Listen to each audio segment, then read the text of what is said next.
केंद्र माईस MITच्या वतीने घेण्यात आलेल्या संत ज्ञानेश्वर तुकाराम व्याख्यानमालेचा समारोप ज्येष्ठ शिक्षणतज्ञ विजय भटकर आणि साहित्य संमेलनाचे अध्यक्ष श्रीपाल सबनीस यांच्या उपस्थितीत संपन्न झाला।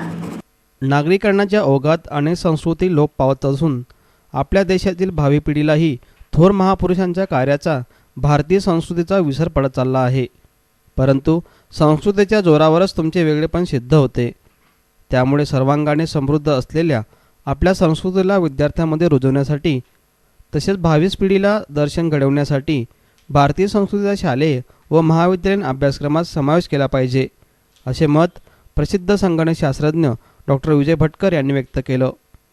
विश्वशांती केंद्र माईस MIT पुणे आणि संत श्री ज्ञानेश्वर संत श्री तुकाराम महाराज स्मृती व्याख्यानमाला न्यास यांच्या संयुक्त विद्यमाने युनेस्को अभ्यासाअंतर्गत 20व्या संत श्री ज्ञानेश्वर संत श्री तुकाराम स्मृती व्याख्यानमालेचा समारोप करण्यात आला। यावेळी डॉक्टर विजय भटकर आणि 89व्या अखिल भारतीय मराठी साहित्य संमेलनाचे अध्यक्ष डॉक्टर श्रीपाल सबनीस यांचा सपत्नी सत्कार करण्यात आला।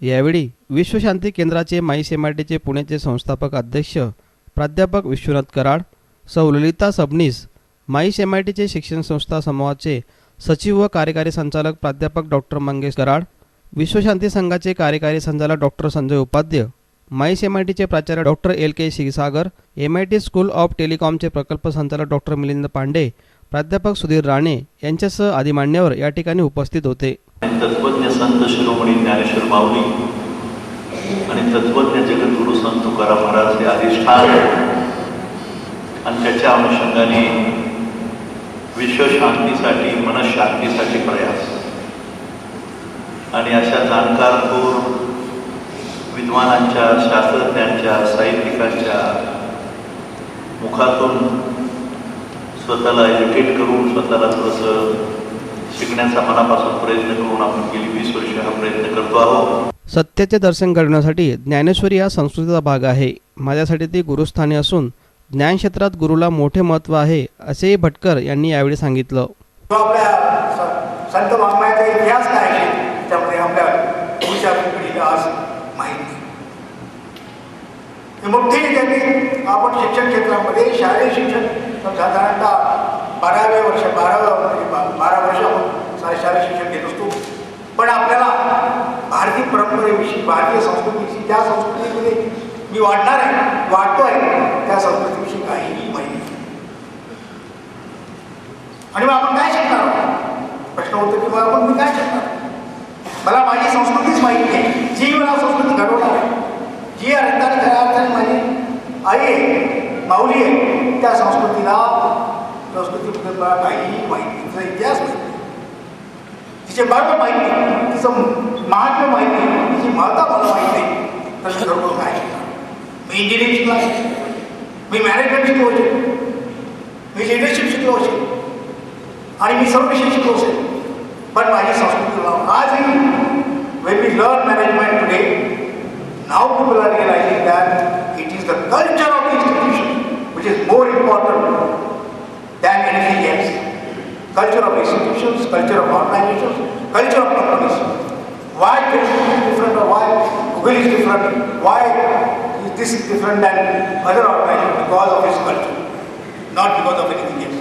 अध्यात्म, विज्ञान आणि एकात्मिक वारसा भारतीय संस्कृतीला लाभला आहे, मात्र आजच्या चंगळवाद पैशांच्या हव्यासामुळे त्याचा आपला विसर पडत चालला आहे, मानवताही मारली जात आहे, असे मत डॉक्टर श्रीपाल सबनीस यांनी यावेळी व्यक्त केलं। आणि त्यांच्या व्यापक ज्ञानसूत्रांचा अनुबंध आकळताना मी धन्य झालो।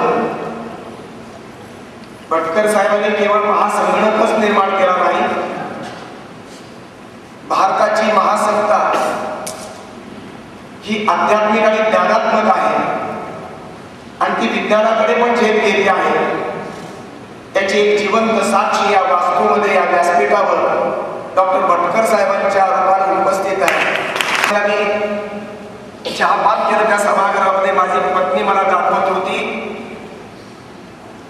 ओंकाराचं चित्र आणि भगवद्गीता सन्मानित झालेली, इस्लामचं प्रतीक आणि कुराण शरीफ सन्मानित झालेलं, बौद्ध, जैन, सर्व धर्म, सर्व पंथीय पवित्र ग्रंथ आणि पवित्र प्रतीकांची ही संबंध मांडली आहे कराड साहेबांच्या सभागृहामध्ये. त्या आणि या सुद्धा मी ज्यावेळेस अनुभवतो त्यावेळेला भारतीय संस्कृतीची उंची आणि त्याची खोली ही संबंध जगाला सांगण्यासारखं आमच्याकडे जर कोणतं मोठं घर असेल, वैभव असेल, तर ते भारतीय संस्कृतीचं सर्व धर्मीय अशा प्रकारची एकात्मिक वारसा हेच आम्ही जगाला शांततेच्या रूपानं, किंबहुना मानवतेच्या रूपानं आणि साधुत्व आणि संतत्वाच्या रूपानं आमची देण आहे. यापेक्षा कोणत्याही स्वरूपाची श्रीमंती जगातल्या कुठल्याही संस्कृतीमध्ये, कुठल्याही काळामध्ये आणि कुठल्याही देशामध्ये नाही. म्हणूनच या श्रीमंत आध्यात्मिक देशामध्ये